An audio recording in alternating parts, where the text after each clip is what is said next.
ZYR 737, 102,9 MHz. Rádio Papacaça FM, Bom Conselho, Pernambuco. A rádio que tem a sua cara. Rádio que tem a sua cara. Papacaça Debate. Entrevista.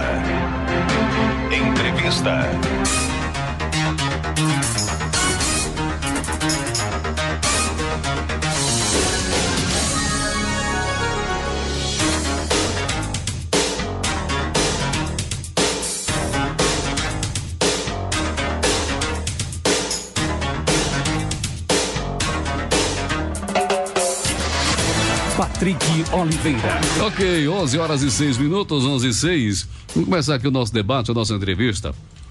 Hoje eu estou recebendo aqui o professor e mestre em produção agrícola, especialização em ecologia e conservação da natureza. É o Cleiton Tenório Barros. Bom dia, Cleiton. Bom dia, Patrick.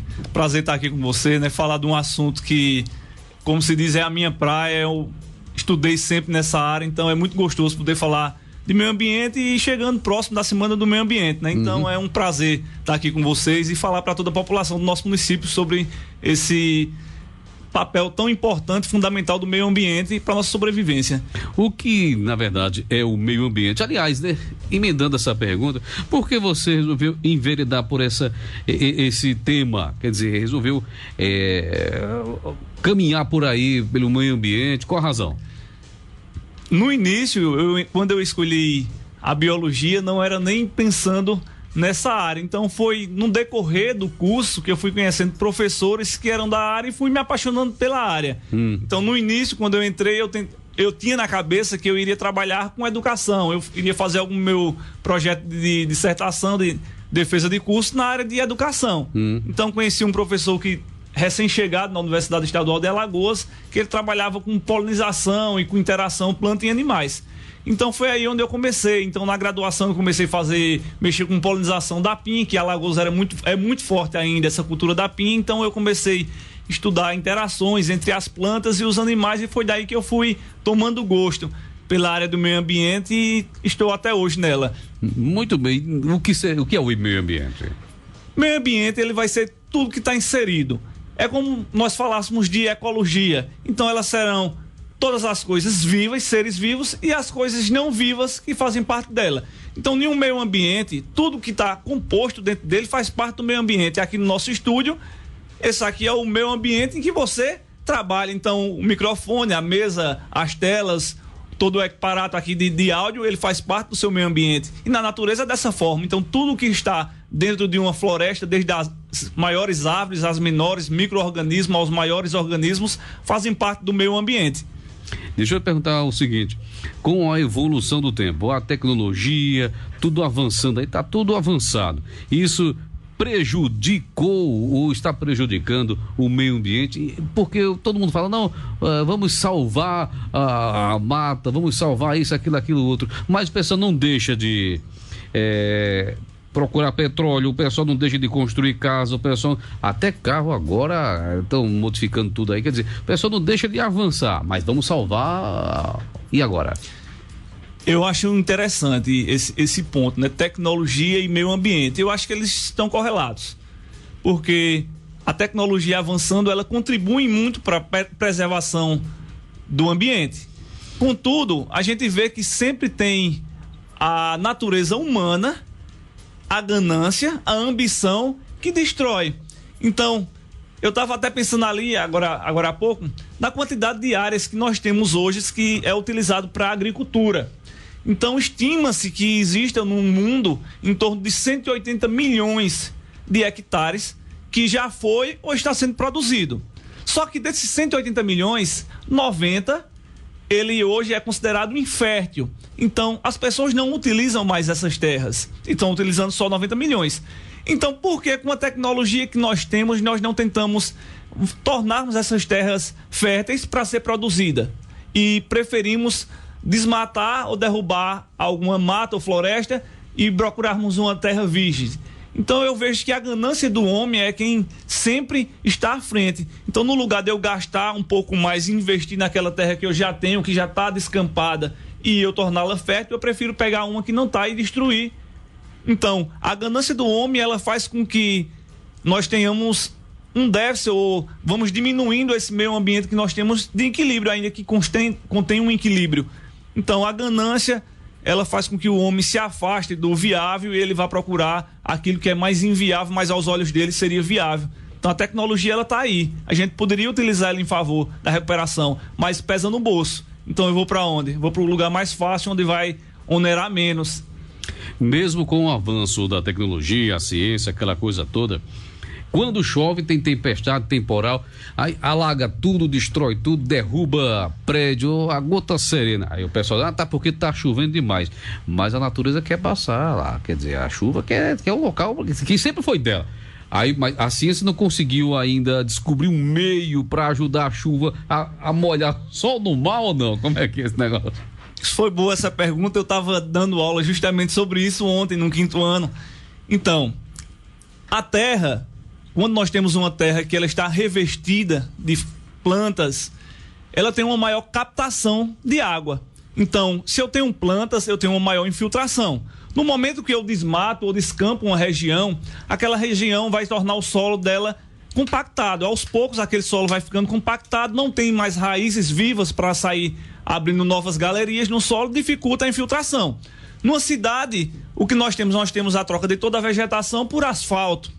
Então, aí no momento nós não temos como ter infiltração nenhuma no solo, né? Nós vamos ter o escoamento da água.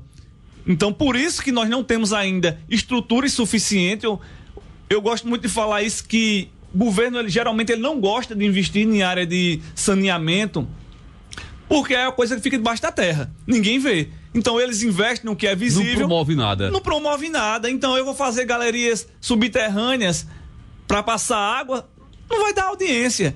Então, o problema todinho está aí, na falta de estrutura. Então, se a gente tem uma estrutura e a gente planeja, né, a gente vê muitas cidades que são construídas, Alagoas tem muito isso, próxima de leitos de rio. Quando chove, aquela água não infiltra. O que acontece? Ela escoa. Escoa para onde? Para os rios e lagos.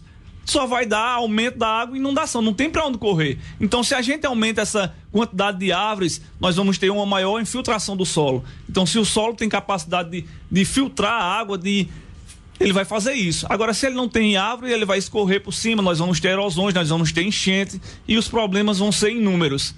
É verdade, aí todo ano tem chuva, é aquela agonia, não, porque tá chovendo demais e derrubou tudo, levou todo mundo no peito e a água acabou com tudo. Aí é sempre a mesma história. Mas o pessoal se esquece de ver que ali sempre foi da natureza, né? Sim, sim. Sempre foi da natureza. O homem quer tomar o lugar da natureza, quer invadir o terreno que não é dele, não é verdade?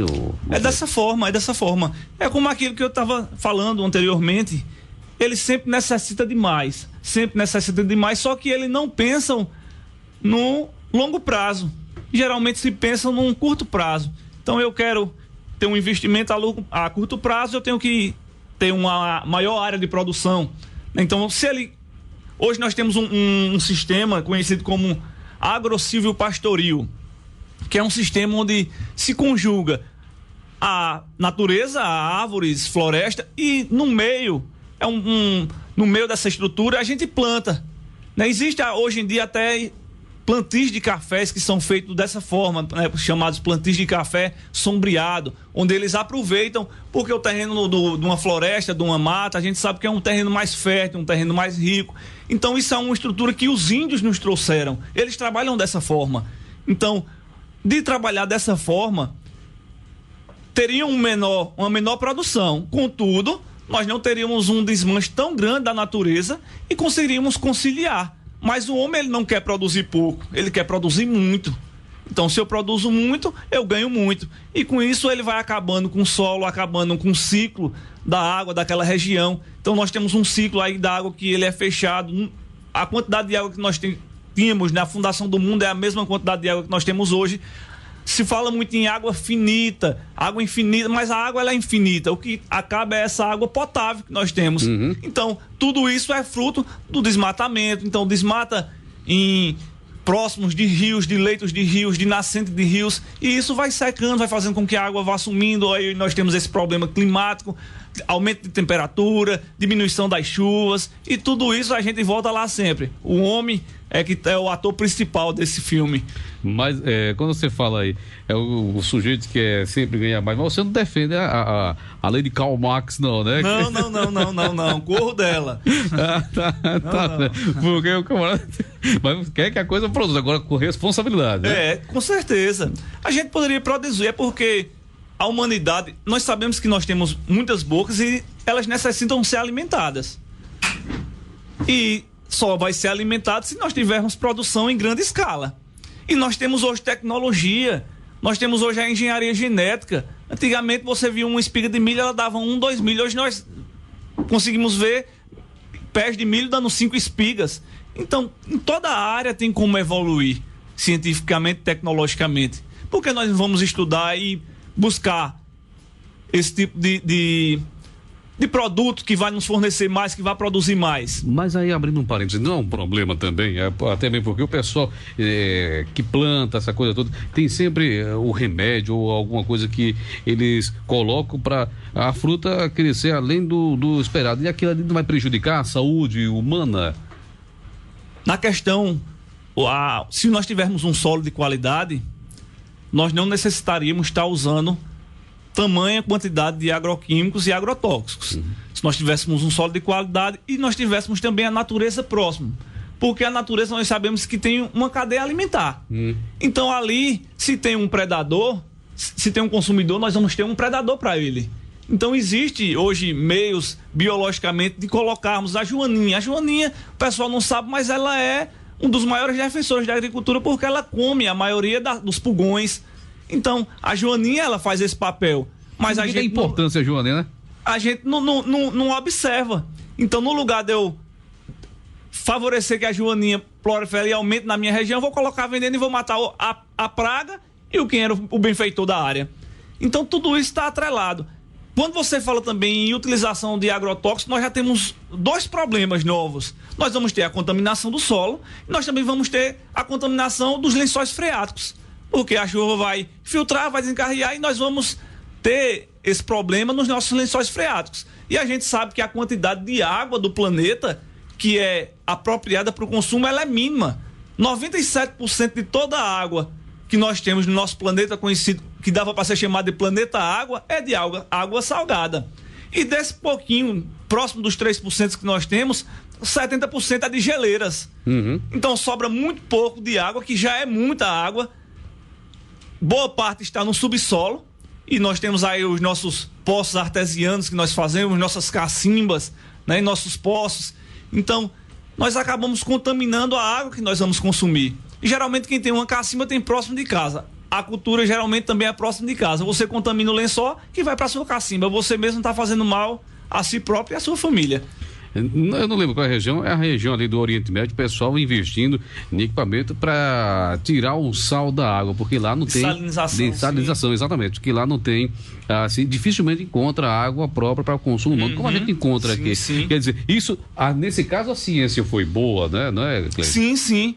Apesar dela não conseguir tirar 100% da salinidade, mas ela já dá uma água em condições favoráveis. Agora, também a longo prazo ela não é tão boa para o solo se você utilizar como irrigação, porque por conter sais, com um longo período nós vamos ter a acumulação, mesmo pequena, a porcentagem pouca que sobrou daquele sal, mas com um longo período nós vamos ter uma concentração alta de sal naquela região, então você desfavorece o solo. Quer dizer, tirar o sal da água, quer dizer, o que eles estão fazendo, não, é ótimo, porque dá para tomar banho, dá para se beber, né? Mas se você utiliza, vamos colocar aí um longo período, 30, 40 anos de irrigação, aquele pouquinho de sal que ainda resta naquela água, ela vai desfavorecer o solo a longo período, não a curto prazo, mas a longo prazo ela vai desfavorecer. Então, é uma solução, mas não é uma solução como se nós preservássemos a água que nós ainda temos.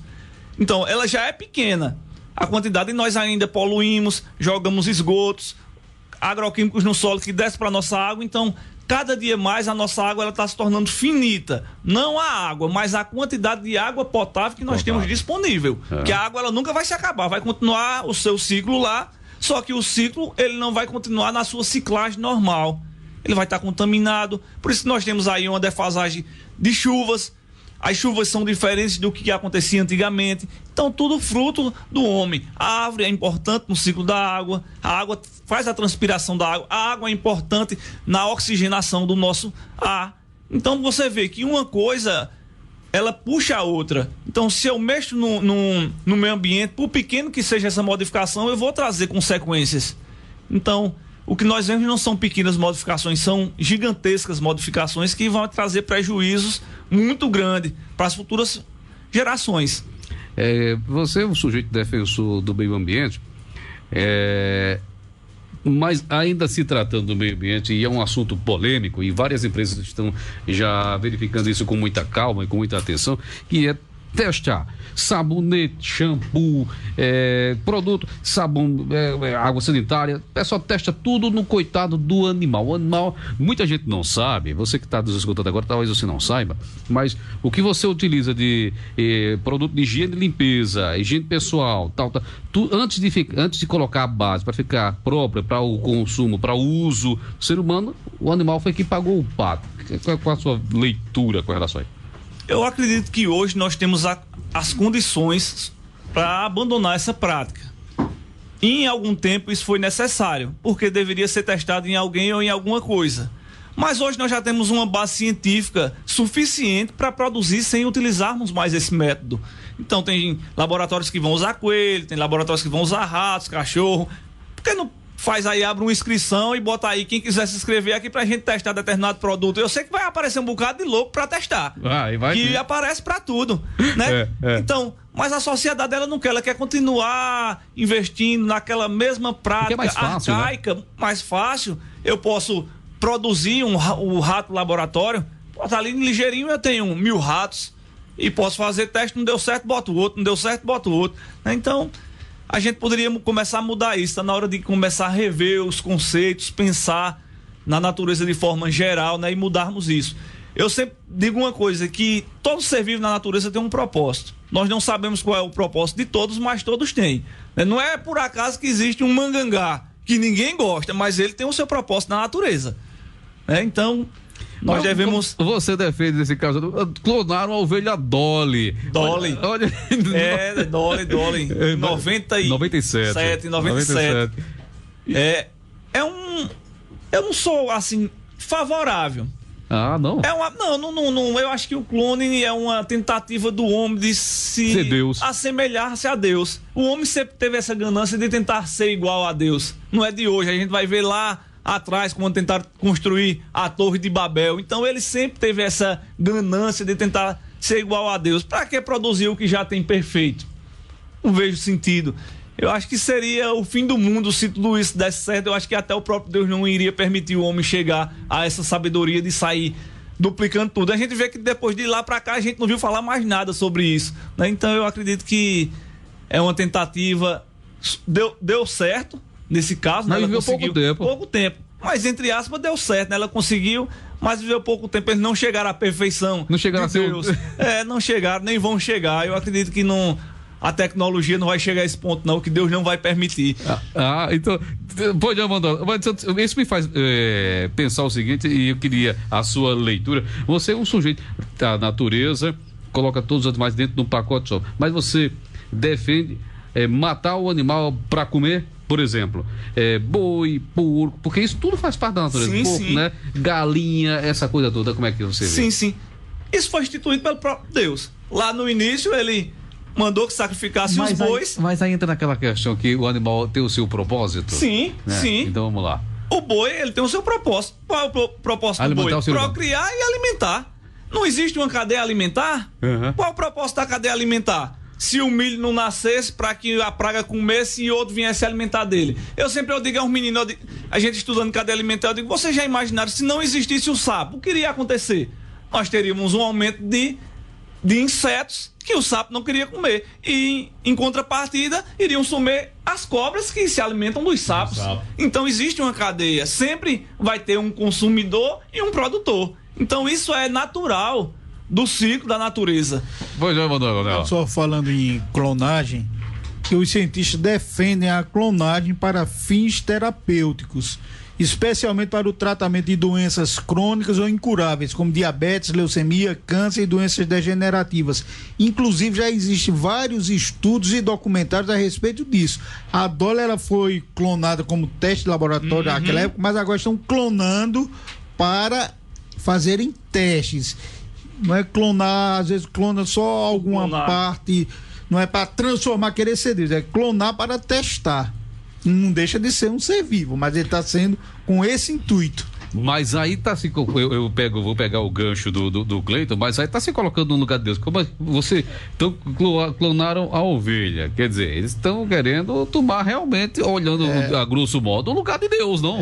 Patrick, eu estava assistindo essa semana vários podcasts que justamente a parte da ciência e a parte religiosa. Muitos defendem que não deve se misturar ciência com religião. Por quê? Quando você começa a misturar e você não consegue comprovar uma coisa, não, mas é obra de Deus. Aí acabou aí, morreu aí, porque você já está indo para outro lado, está indo para o lado religioso. Sim. Um lado que, dependendo da religião, é uma religião secular. Você vai ter que seguir aquela religião de séculos, e agora a parte científica, que pode ter um embasamento religioso, com algumas coisas religiosas, mas que são vertentes diferentes. Você não pode misturar. A religião não é uma ciência, né? A religião é fé. A ciência, ela busca comprovar através de dados científicos, de estudo, que aquilo que ela está pesquisando, se é correto ou não, se vai favorecer o ser humano.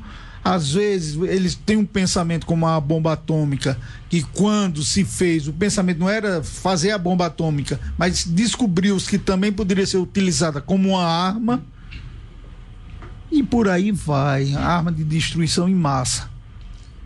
Eu nesse ponto, eu acho que a ciência e a religião, elas estão correlatas, estão unidas. Eu vejo também como a política e a religião, o pessoal diz, não, tem que separar. Eu vejo que elas estão unidas, que deve ter essa participação conjunta, e dá para se fazer isso. É porque muitas vezes... Mas pegando aí o gancho, quando a ciência interfere na religião, deixa de ser religião? Ou quando a religião entra na ciência, deixa de ser religião, passa a ser ciência? Eu acredito que ela só deixa de ser quando ela passa daquilo que está escrito na Bíblia. Pronto, mas aí tá o detalhe. Aí entra aquela história da Bíblia que diz que o que é oculto ficou para Deus. Então a ciência nunca vai chegar a atingir esse nível. Então vai deixar de ser ciência. Mas quando ela fala de oculto, não fala de oculto em relação à ciência, mas de oculto daquilo que Deus quis revelar ao homem enquanto cidadão, enquanto ser. Enquanto ser, Deus revelou tudo aquilo que o homem precisava saber. É tanto que, se nós formos ler a Bíblia, ela fala de natureza, ela fala de agricultura, ela fala de diversos assuntos, ela aborda diversos assuntos, música, cultura. Então nós temos tudo isso na Bíblia, só que ela só foi revelada daquilo que o homem necessitava saber. Pronto, e a ciência para onde aí? No meio, nós temos agricultura, nós temos natureza, nós temos meio ambiente relatado nela. A ciência, ela entra tudo isso. Deus dá sabedoria ao homem, e o homem só consegue chegar àquela sabedoria que Deus permite. Eu acredito dessa forma, que o homem só vai conseguir chegar até onde Deus permitir. Como tudo foi planejado, tudo foi formado por ele, eu acredito que ele só vai chegar onde ele permitiu, onde ele deixou permitir. E quando eu falo nesse ocultismo, eu acho mais que é relacionado à pessoa dele, não aquilo que o homem gostaria de saber sobre a terra ou sobre a natureza. Porque você nunca vai conseguir provar Deus ou Jesus através da ciência. Sim, isso aí é claro. Porque a ciência é de forma sistemática, a aquisição de conhecimento baseado em um método objetivo e bem definido através de testes. Você não tem como testar. Mas a religião também não pode provar a existência de Deus. A religião também não, é pela fé. Mas aí é o tal detalhe, pronto. E a própria palavra vai dizer que a fé vem pelo ouvir. Não, justamente. Não, claro. Mas não temos como também existe aquela pergunta, você também não pode provar a não existência dele. Não, mas aí é filosofia. Mas eu estou perguntando a você. Falando não, mas você está dizendo que não, mas então você está dizendo que a religião não tem tal, mas a religião não pode provar a existência de Deus. Até hoje não. Então aí é o que diz até hoje não, né?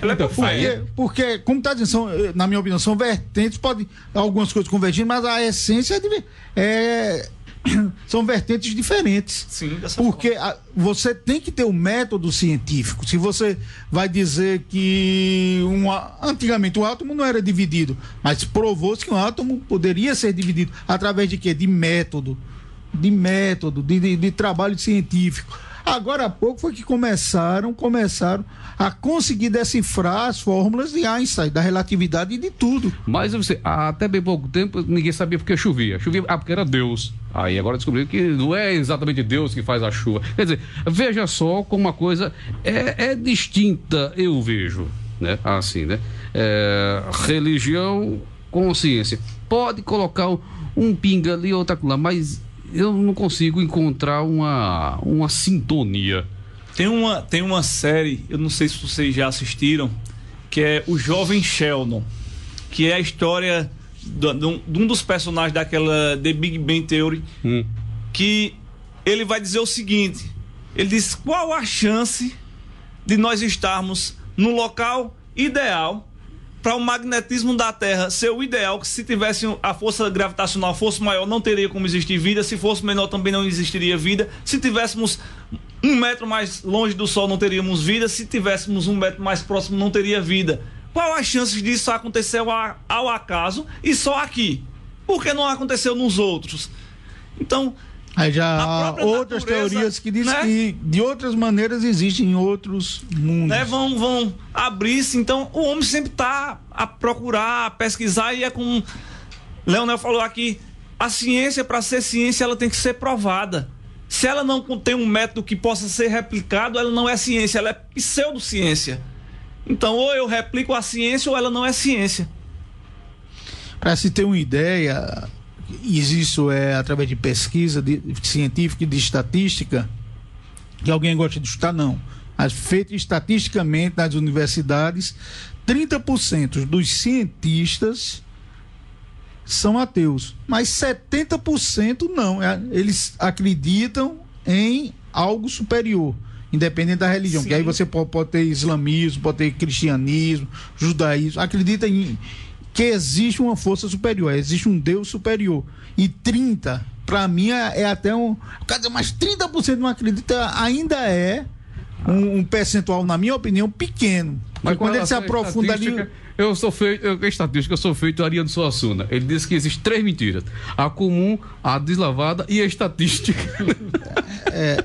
Mas e estatística, Patrick? Mas foi o Ariano Suassuna, tem que brigar. Certo, foi porque Ariano Suassuna, inteligentíssimo, ele não teve a oportunidade de fazer uma administração, de passar 2 anos, 4 semestres pagando a cadeira de estatística, onde você vai estudar, você não vai chutar, não é chutômetro, eu acho. Você vai pegar um grupo de pessoas, pegar a opinião delas, pegar por idade, pegar por sexo, pegar por isso, começar a fazer metodologia. Estatística nada mais é do que metodologia. Você vai utilizar um método para obter o resultado. Isso aí é estatística, não é subachismo. É estatística. Eu vou lhe dar dados. Esse número de pessoas acha isso, esse número acha isso. Teste de medicamento, pega 50 pessoas, dá um medicamento, outros 50 dá água. E nenhum dos 2 grupos sabe o que está tomando. Aí vai ver se vai ter efeito ou não. Isso aí é tudo em cima de método. Agora, em cima de achismo, você chega, não, eu acho que... Não, por exemplo, essa que eu lhe disse de estatística foi porque foi perguntar a todos. Chegou lá na universidade, você acredita em Deus? Sim. Você acredita? Não. Sim, não. Sim, não. Depois você extrai quantos acreditam e quantos não acreditam. Aí você vai ter o número. Porque você chega a olhar pra cara assim, eita, Patrick Oliveira tem uma cara de quem é coroinha. Ele acredita em Deus? E por aí vai. Mas não, você tem que responder. Cleiton, o que é preciso, então, para a gente preservar o meio ambiente? O meio ambiente também capenga, né, rapaz? O que precisa preservar? Eu acho que consciência. Eu acredito que se nós trabalhássemos agora da juventude, principalmente as crianças, nós conseguiríamos ter um meio ambiente melhor, porque eu acho que isso, num prazo de 15 a 20 anos, que essas crianças estariam adultas. Uhum. Né? Então, nossas crianças é que são o futuro. Geralmente, as pessoas mais velhas, elas já têm uma mente cauterizada para aquilo. então eles acham que isso não vai interferir quando interfere. Então eu acredito que nós devíamos trabalhar isso forte nos jovens, nas crianças, para nós termos um resultado. Não sei se você viu alguma coisa ou você leu, a natureza ela tem uma capacidade de se restaurar muito rápida. A nossa camada de ozônio ela estava bastante prejudicada e ainda hoje ela continua bastante prejudicada. Mas no período da pandemia, em que as indústrias deixaram de funcionar, em que os carros deixaram de circular, observou-se uma rápida redução daquele buraco da camada de ozônio. Então ela começou a se recuperar em pouco tempo. Então nós às vezes subestimamos a força da natureza, a capacidade que ela tem de se restaurar. Eu acredito que se nós trabalharmos nas crianças, nós teríamos como ter um ajuste. Agora, se nós continuarmos incutindo na mente das crianças que tem que se produzir, que tem que se extrair o máximo do que a terra pode produzir, eu acredito que esses 20 anos vão ser o contrário. Então, 20 anos vão ser 100 de destruição. Deixa eu lhe fazer uma pergunta que é recente. O que é que você acha desse estudo para perfurar petróleo na foz do Amazonas? Rapaz, essa questão aí é uma perturbação ambiental imensa. Eu posso até chegar a comparar ela com Porto Suape, onde nós tivemos uma perturbação e só vieram surgir tubarões impiedades após o posto de Suape. Então, houve uma mudança na ecologia daquele lugar, no meio ambiente ali, o bioma ali teve uma pequena alteração e essa pequena alteração, ela trouxe consequências que o homem está pagando. Se nós vamos começar a explorar uma área como a Amazônia, que vão ter fungos, bactérias, vírus desconhecidos, coisas que a população ainda não teve contato, eu acho que o Covid vai ser uma coisa pequena para o que possa surgir futuramente. O que me deixou mais preocupado, Gleito, do Foz do Amazonas, que a Petrobras tentou e o IBAMA até o momento rejeitou, né? Porque o estudo que foi feito não dá segurança para que se explore, porque como fica em uma região do Amazonas e uma mancha de óleo que sai lá a velocidade dela para que consiga se controlar, você já pode ter perdido a foz praticamente toda. Sim. É um risco tremendo você em busca de capitalismo total, que aí é dinheiro, está buscando só dinheiro, e você acabar com um bioma que é o maior bioma do mundo. Não sei se você pensa dessa maneira e o Patrick. É por isso que eu queria saber a tua opinião. Sim. E eu acho até inconsistente como é que eu vou permitir explorar petróleo e eu não permito derrubar árvore. Vai dar na mesma coisa. Nós vamos acabar com a fauna e com a flora da região. Então é tudo capitalismo. Aí para determinadas coisas pode, que vai beneficiar o governo e outras não. Então eu acho completamente errado, e isso aí não só é um risco, é risco para indígena, é risco para fauna da região. Houve na transposição do São Francisco, esse professor que foi meu orientador, ele trabalhou lá, e ele disse que quando estavam fazendo, ele trabalhou na área ambiental para levantar a vegetação que existia no entorno. Então eles chegaram e descobriram que existia uma determinada espécie de planta que só ocorria em uma parte do leito onde iria passar, e só existia naquele lugar no mundo. Então, se eu mexo naquilo ali, eu vou trazer consequências não só para aquela planta, mas também para o animal que sobrevive dela. Então você vê, é uma coisa maior, e aquele animal que sobrevivia dela, se ele desaparece, ele já traz consequências para outro. Então é uma cadeia, é como um dominó. Eu derrubo o primeiro, o resto vai caindo. Embora. É a mesma coisa. Tem uma pergunta aqui pelo nosso WhatsApp. Bom dia, Patrick Oliveira. Aqui é Nego do Ginga. Eu gostaria de saber se a minhoca, ela faz bem ou mal a plantação. Puxa, a minhoca é um excelente auxiliador na plantação, porque além dela fazer o humus, ela vai produzir um adubo, ela sai, como nós dizemos aqui no nosso linguajar, forfando a terra por baixo. Então ela vai abrindo ali valetas, locais onde vai escorrer a água, onde vai permitir que tenha uma maior aeração das raízes. Então a minhoca, ela é excelente. Existem criações de fazendas só de minhoca. Sim, não é isso, Cleber? Minhocários. Muitas pessoas têm minhocários para produção de humus e vende, e é caro. Não é barato, é caro. E o minhoca também serve para o cara pescar o peixe, né? Também. Tem tá vendo? Sua função. Tá vendo? Tem sua função. Né? É verdade. Dizem que serve para outras coisas também. Também. Nego do Giga, um abraço. 11h40, eu vou aqui abrir o intervalo. Vamos aqui para o nosso intervalo.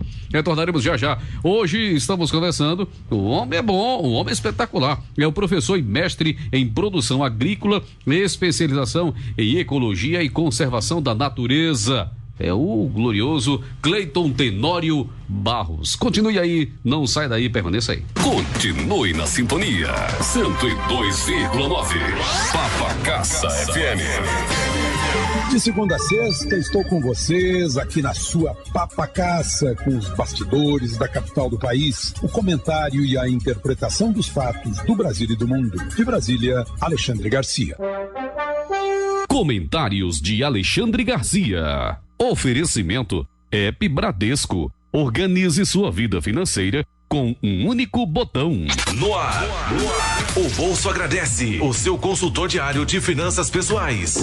O Bolso agradece. Senhoras e senhores, o Bolso agradece está no ar. Eu sou Luiz Pessoa, obrigado pela companhia. Hoje, a dica é para você que pretende economizar dinheiro ao construir. A casa própria realmente é o sonho de muitas pessoas, né?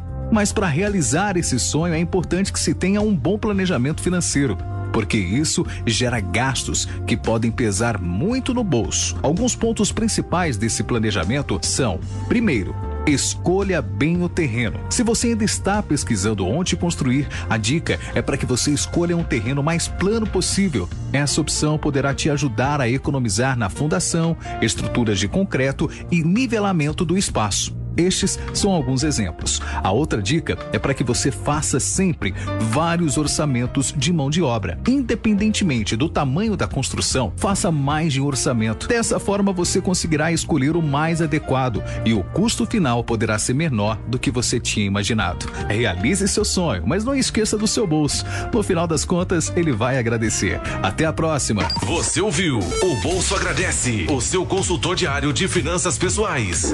O Bolso Agradece. Anuncie no rádio. O rádio está junto ao consumidor na hora da compra. O consumidor passa 17% mais tempo ouvindo rádio que outros meios de comunicação. O rádio é o único veículo que atinge o consumidor em qualquer lugar. O rádio está presente em 99% das residências. Quando você não anuncia, sua marca desaparece e o seu concorrente sai na frente. Apareça, anuncie aqui. Ligue para o nosso departamento comercial 3771-1260 e no endereço eletrônico atendimento papacaça@gmail.com. Investe aqui na Farmagê, é assim.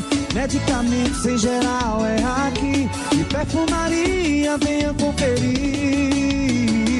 Ligue e peça já seu medicamento pelos telefones 3771-2522 ou pelo WhatsApp 87981612366. A farmácia Farmagê fica localizada no centro da cidade de Bom Conselho e tem a entrega mais rápida da cidade. Farmácia Farmagê, nossa família cuidando da sua família.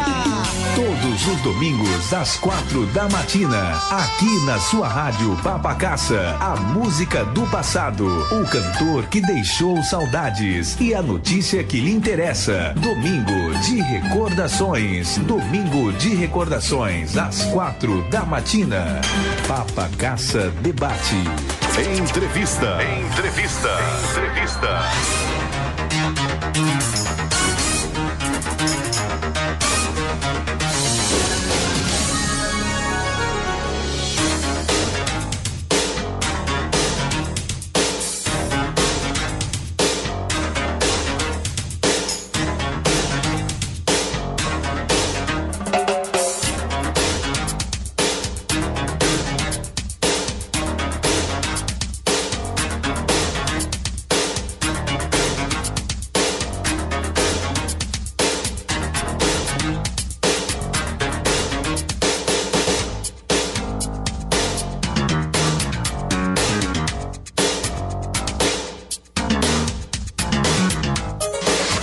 Patrick Oliveira. De volta aqui com o nosso debate, a nossa entrevista hoje, começando com o Cleito, especialista aí no que diz respeito ao meio ambiente. Ô Cleito, a gente tomou aqui esse golinho d'água e por coincidência não me veio uma pergunta. Eu já tinha lido um livro quando passou de 1999 para 2000. Aí nesse livro tinha informação de que o flúor, a galera não sabia o que fazer com o flúor e jogava na água. Jogou o flúor na água. É verdade isso aí? Estava num livro, à época, não lembro qual livro, ou foi numa matéria, numa revista, enfim. É verdade isso aí? Não é? Por qual razão?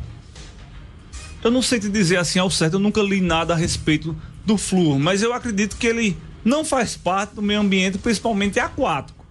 Então, qualquer coisa que seja colocada num meio onde ele não faz parte é uma espécie de contaminação. Não tem diferença de jogar um detergente que sai de uma pia na água. Vai trazer uma contaminação e vai trazer perigo a alguma espécie. Então, nós sabemos que tanto no mar como na terra nós temos microespécies e temos macroespécies.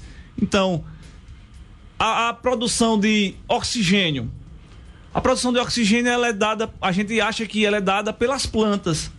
Mas a maior produção de oxigênio ela acontece nos mares, pelos plânctons e fitoplânctons, que são micro-organismos.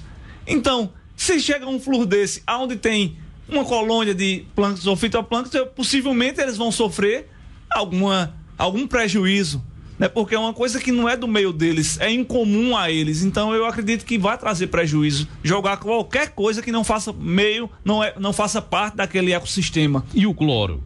O cloro ele é pior ainda, né? A gente sabe que o cloro ele consegue matar até o ser humano. Você jogar no banheiro e entrar com ele trancado, você não aguenta ficar lá 2 minutos, que arde olho, incomoda, dá alergias, então... Mesmo assim, o cloro a galera joga na água aí, que diz que é pra purificar. Houve uma época, acho que na década de 80 para trás, ele colocava por causa da cólera, aquela coisa toda. Isso, vamos lá. Justamente, o que é que ele faz na água? Matar os micro-organismos.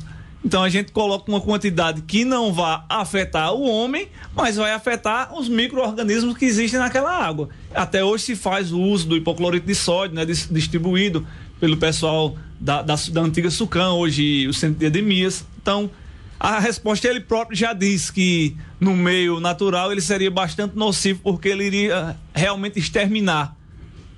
Eu tenho aqui uma participação. Bom dia. O flúor é retirado da natureza um mineral chamado fluorita. Isso aí, fluorita, exatamente. Quem está participando aqui não colocou o nome, mas está aqui marcando presença. Justamente, o flúor, eu tinha lido exatamente isso aí, e eles jogaram na natureza, mas aí o flúor, o camarada vai no dentista, o cara faz a aplicação, tal, tá tendo creme dental, tem não sei o quê, não é verdade? Sim. Mas é dessa forma, ele é retirado da natureza, mas de que parte da natureza? Foi da água? Então se eu jogo ele na água e aquele não é o ambiente dele, ele vai prejudicar. No ambiente dele não. No ambiente dele ele é apropriado para o lugar onde ele estava, né? Um mineral que é extraído de uma rocha, nós vamos ter minerais que estão extraídos da terra com mercúrio. Se a gente procurar um mercúrio, faz um mercúrio. Mas o mercúrio, ele é nocivo. Nós vamos ter vários minerais que são nocivos. Vários produtos químicos que são nocivos, que são extraídos da natureza. Então vai depender do meio em que ele esteja. Se ele for retirado da água, então ele não faria mal. Mas ele não sendo retirado, aquele ecossistema não pertence a ele. Então ali afetaria, né? O cloro, nós temos aí vários que são retirados de algum componente da natureza. Então, no seu meio, ele é normal, mas fora do seu meio, ele é, como se diz, anormal. Né? Verdade. Me diga o seguinte, o que é necessário, o que é preciso, o que, na verdade, se faz necessário mesmo para que o ser humano, ele preserve o meio ambiente? Conscientização. Eu acho que a palavra se resume em isso, conscientizar a população. Porque nós estamos acabando com os rios, acabando com o solo, acabando com o ar, acabando com a água. Então nós estamos nos exterminando a longo prazo. Nós estamos cessando a vida a longo prazo. Então, se nós não tivermos essa consciência que nós devemos preservar, conservar, que existe uma diferença entre preservar e conservar, né? Conservar é conservar aquilo que já existe. E preservar é inserir, tornar o mais parecido possível com aquilo que era. Então nós temos que ter essas atitudes de conservar. Tem até um ditado, né, que o homem tem que plantar uma árvore, escrever um livro, ter um filho para poder morrer. Vamos plantar essa árvore. Escrever o livro não vai dar para todo mundo, mas vamos pelo menos plantar a árvore que vai estar ao alcance de todos, né? É verdade. Plantar uma árvore, escrever um livro e ter um filho. Oi, como é que é? Você já fez qual delas? Nenhum ainda. Tá na hora de fazer, né? A árvore é o mais fácil. É o mais fácil, né? O mais fácil é a árvore. Vale aquele que planta no quintal de casa. Fala de horta. Pronto, a horta. Diz que é mais saudável, porque o camarada tá sabendo como é que tá plantando. Mas a semente o cara compra no supermercado. Para durar tanto tempo, como é que faz isso aí? A semente, ela tem uma coisa, eu trabalhei até esses dias com o pessoal. A semente, ela tem uma espécie de memória. Não sei se você já observou que plantas, elas só nascem em situações adequadas.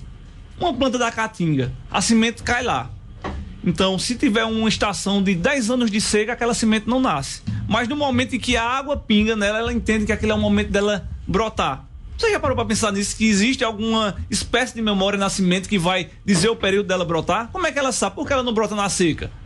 Porque se ela brotasse na seca, não teria água e ela morreria. As raízes não iam ter permanência, não iria ter como sustentar aquela planta. Então existe isso, tem até estudos que estudam relacionado à memória das sementes. Eu já li alguma coisa muito superficial, mas eu achei muito interessante. Elas têm essa longevidade, por isso que algumas sementes ela tem uma casca mais robusta, que é para aguentar um maior período de estiagem, né? Outras já são mais sensíveis, então com qualquer coisa, como uma do coentro, você regou uma aguinha ali, por poucos dias eles começam a brotar. Então tem todo esse trato de semente para semente. É bem interessante essa área. Muito interessante, porque o camarada chega no mercado, numa loja especializada no assunto, o camarada vai comprar na semente. Mas eu fico pensando, será que ele não tem uma química para poder durar tanto tempo e sacadinha ali e tal, não sei o que, antes do cara plantar, né? Geralmente a química não seria para ela durar, mas às vezes eles colocam uma química para ser resistente à predação daquela semente quando ela cai na natureza.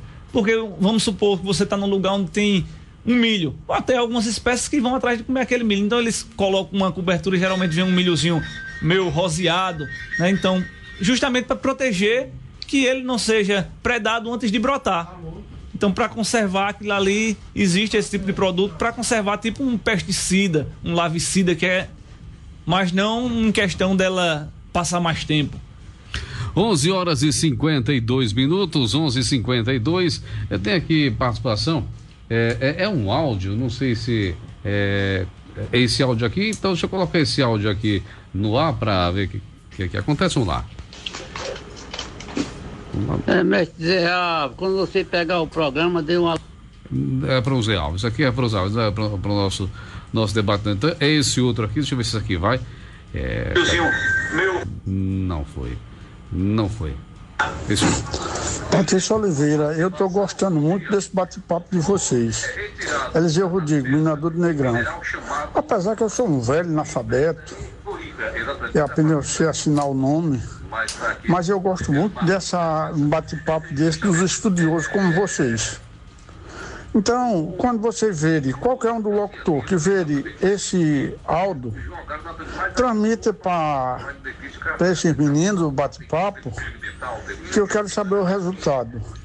E eu gostaria que você viesse na minha casa para eu conversar com vocês sobre quando eu comecei minha vida, que eu sou de 1944. Oi, tá vendo aí? Ele, na verdade, ele quer que a equipe faça uma matériazinha com ele sobre a vida dele, enfim, mas ele está sempre acompanhando aqui o nosso programa. É interessante, Patrick, ele fala que é analfabeto, mas a maioria do conhecimento vem dessas pessoas. Existe uma área da pesquisa, a etno, no nosso caso a etnobiologia, que ele vai justamente nos povos tradicionais ou nessas pessoas mais antigas, porque às vezes eles têm aquele conhecimento que a ciência não tem. E a partir do conhecimento deles, eles conseguem desenvolver outras técnicas em cima daquilo que eles observaram durante toda uma vida. Então... o camarada, eu conheço pessoas, olham assim, portanto, hoje o camarada vem que tá fechado, hoje não vai chover. Não vai chover, porque eu bem me lembro quando era pequeno, e realmente não chove. Tá dessa forma, fechado, mas não chove, né? Dessa forma, o conhecimento. Então, esse é um conhecimento que não é repassado. E muitas vezes eles têm mais a ensinar do que aprender. Você chega lá, eu conheci um senhor americano, ele tem uma produção de café em Triunfo. Meu amigo, o cara é espetacular. O senhor, ele começou a falar coisas que você não vê na academia. Você não consegue ver e às vezes nem no livro tem aquele conteúdo que ele tenta passar. Então eles têm um conhecimento muito mais amplo do que a gente pensa que eles possam ter. E isso é um conhecimento de vivência, que é na prática. Foi observando, foi passado de pai para pai, de filho, né, de pai para filho. Então é um conhecimento duradouro que vai se perdendo. A Etno tem essa característica de buscar para não deixar perder esse conhecimento, que às vezes vem mais a agregar do que qualquer outra coisa. Para finalizar, até pouco tempo existia, hoje não existe mais. Essa camada de ozônio ainda existe ou não existe mais? Esse buraco. Se ela deixasse de existir, nós já tinha acabado. Porque o pessoal tem essa conversa, não, a camada de ozônio, isso é papo furado, papo do livro, papo que o pessoal não tinha que fazer e colocaram lá. É porque nós temos diversas camadas, né? Uhum. A atmosfera ela é formada por, se eu não me engano, são 7 camadas. E essa camada de ozônio, ela é a segunda camada. Então ela protege dos raios solares, é a função dela, raios solares, e ela vai diminuir o impacto de alguns cometas que possam... Mas tá furado ou não tá furado? Tá furada, diz que tá furada. Eu nunca vi esse furo, mas segundo ela tá bem gasto, né? Já tá bem prejudicada. É tanto que nós temos um índice que pode ser considerado o aumento de câncer de pele. Então nós temos temperaturas mais altas, com isso nós temos um aumento do número de câncer de pele. Então se esse buraco que nós não conseguimos ver, ele for ampliado, nós vamos ter temperaturas cada vez mais altas e maior incidência de doenças de pele, tipo câncer de pele ou até outras doenças que nós ainda nem conhecemos. Perfeitamente. Professora Cleide está mandando uma mensagem aqui, Patrick. Parabéns pela entrevista, um nível excelente, prazeroso de ouvir. Abraço. Professora Cleide, um abraço, professora Cleide. Tá vendo, professor Cleide? Como é que é o negócio? Foi minha professora. Foi sua professora? Foi minha professora do Ceru. É professora de quê? Eu não recordo. Rapaz, tá com tanto tempo assim? Tá com tempo, eu já sou meio velho, não sou novo não. Tá com um bocado de tempo. Eu estudei só um ano num Ceru, mas ela foi minha professora. Ela é companheira do Rotary. Pronto. Toda vez o almoço, no aniversário da rádio que a gente faz na paróquia, ela sempre está lá. Pronto, olha aí. Abraço, professora Cleide. Muita sorte, muita saúde, muito sucesso. Oi, minha santa. Grande Cleiton. Só complementando que o conhecimento que Cleiton estava falando das pessoas idosas é o conhecimento empírico, né, Cleiton? Sim. Que já vem desde os seus ancestrais. Verdade. Que ele tá ali, não é conhecimento científico, é o empírico mesmo. Isso. Ele e muitas vezes sabe muito mais do que quem está estudando. O que ele faz lá, você vai estudar para comprovar o que ele está fazendo. Dessa forma. Por isso que se tem a Etno, justamente para isso. Exatamente, meu senhor, concordo com você. Olha, deixa eu trazer só um recadinho aqui, antes de finalizar, deixa eu falar aqui. Foi de biologia, viu, Cleiton? Que ela tá respondendo aqui. Porque eu tava lembrado dela de uma professora que ela faleceu, que também era de biologia e química, eu fiquei na dúvida, mas era ciência mesmo, eu tava na dúvida se ela era de geografia.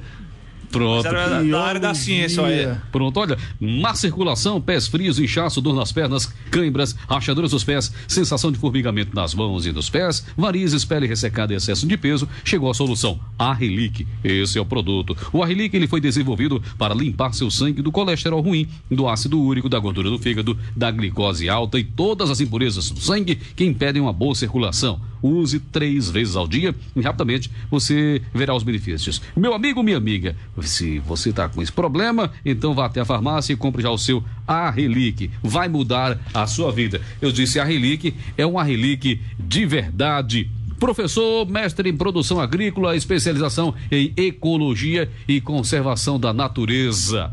Professor Cleiton Tenório Barros. Obrigado de verdade pela aceitação do convite, participar aqui do nosso programa. Deixa o espaço aí aberto para você dar aquele recado para o pessoal que não está querendo preservar ou manter aí a natureza. Então é como a gente já tinha dito, preservar, conservar, isso tem que ser a base. Nós temos que nos conscientizarmos que a natureza, ela não é infinita, mas ela é finita o seu uso, então nós devemos usar com zelo, saber o que fazer, então economizar aquela torneirazinha que está ali aberta, a gente desligar, vai fazer falta. Então a gente tem que regular os nossos banhos, A nossa coleta de lixo, se a gente puder separar, isso é bem interessante. Não jogar nada que vá denegrir os canais, né? Nós sabemos que nós necessitamos ainda de um saneamento apropriado, mas se eu puder fazer minha parte, não jogar óleo, não jogar alguma coisa que vá denegrir esse leito de rio que ainda tem vida, mesmo com tamanha poluição, ainda existe vida nele. Então nós devemos fazer a nossa parte e auxiliar o meio ambiente com o mínimo possível que possamos fazer. E daí vamos, de um em um, vamos chegando de mais grão em próximo grão, faz disso. uma plantação. Com certeza. Mais próximo disso. A gente falava aqui fora do ar, e um plástico para se decompor na natureza dura em média, você falou aí, 800 anos? Vai depender do tipo de plástico, né? Do tipo de plástico. Então ele tem uma degradação muito longínqua, né? Então nós temos aí hoje opções que são biodegradáveis. Então vamos explorar essas opções mais caras. Tem estados e municípios e países proibindo o uso do plástico. Do canudo já começou aqui no Brasil, né? O canudinho de plástico. Canudo de alumínio, o pessoal usa aquele para não jogar, não descartar. O plástico pode levar mais de 400 anos para se decompor. É verdade. Então agora tem aí toda a estratégia. O de alumínio tem um problema. O alumínio prejudica a saúde, Sempre vai ter uma coisa prejudicando o outro, não tem pra onde correr, né? Não tem pra onde correr. Sempre nós vamos ter algum prejuízo de um lado ou de outro. De outro, né? Que tá certo. Mas ele é o mínimo possível, tem né? biodegradável, que é como se fosse um papelão, que é aqueles canudos que são biodegradáveis. Sim, tem uns de vidro também, não sei se você já viu, o pessoal tá com uns de vidro, né? É verdade. Só não sei como vão limpar, né? Aquele negócio ali pra limpar é meio... Tem até panela de vidro também, né? Hoje em dia tem tudo. Tem tudo, se faz de tudo pra vender, né? Com o comércio ele... É verdade. E vai dizer que é mais saudável. Obrigado pela tua participação, viu, meu santo? Um abraço, prazer participar aqui, estamos à disposição. Qualquer coisa. Marcar outros, né, Patrick? É verdade. Aqui foi muito proveitoso. Espero os comentários aí, a participação dos nossos ouvintes. Justamente. Pegar outro tema, conversar, né? Eu só queria agradecer à Escola Presbiteriana que me possibilitou sair, que eu estava em aula, me possibilitou você sair. Sou professor de ciências de lá. Então, me permitiu sair para vir estar participando com vocês, então gostaria de agradecer a eles por ter permitido e quem quiser conhecer a nossa escola, nós estamos ampliando, né? Agora no meio do ano nós vamos estar inaugurando mais 5 salas novas, está crescendo a escola. Mandar um abraço para Paulinho, para a esposa dele, para Rafa, de vez em quando eles participam aqui do Papacaça Debate, gente de alto nível, alta qualidade. É verdade, verdadeiro. Abraço para Paulo Henrique. Professor de lá, Patrick Oliveira. Tá vendo aí, pai? Os alunos, com certeza, estes irão aprender com um professor desse nível. Tem algum aluno que bagunça, ou todo mundo sossegado? Isso é de criança, né? Criança, ela conversa demais, ou um é calado demais, sempre tem isso. Mas aí você vai dosando e vai trazendo ao que agrada e vamos... Para finalizar, você é um professor, quer dizer, docente, escolheu essa área porque todo mundo critica. Não quero ser professor, não quero estar na sala de aula. Por que você escolheu? Qual a razão? Você vê que é o segundo ano que eu comecei a ensinar. Eu sou agente sanitário, tem 20 anos. Eu sou agente sanitário do município. E agora foi que eu comecei a lecionar. Me formei em biologia, eu pensava de ir para a área da pesquisa, mas como no Brasil não se tem esse investimento em pesquisa, você vai ficando. Então eu comecei a lecionar e comecei a tomar gosto. É tanto que hoje eu digo, se eu pudesse escolher uma ou outra, eu deixava a vigilância e ia só ensinar. Sim? Sim. Você vai tomando gosto, você começa a mexer e... Mesmo com esse furdúncio todo aí? Mesmo com o furdúncio todo, a sua mente ela fica mais ativa, você fica buscando mais, até mais, como é que eu posso dizer, conhecedor de algumas coisas, porque você está sempre buscando, está sempre se reciclando, então sempre querendo trazer algo novo, então eu achei isso muito bacana. Muito bem. Incentiva demais. Muito bem. Amanhã a gente se fala na sequência Tocando Bola com o Zé Bia e o Alves França. Amanhã, 7 da matina, estaremos aqui na 102,9. Aí mais um show o jornal completo, 8 horas do show da manhã. Saúde, sorte, sucesso, muita paz, muita luz. Até amanhã, tchau. ZYR 737, 102,9 MHz. Rádio Papacaça FM, Bom Conselho, Pernambuco. A rádio que tem a sua cara. Rádio que tem a sua cara.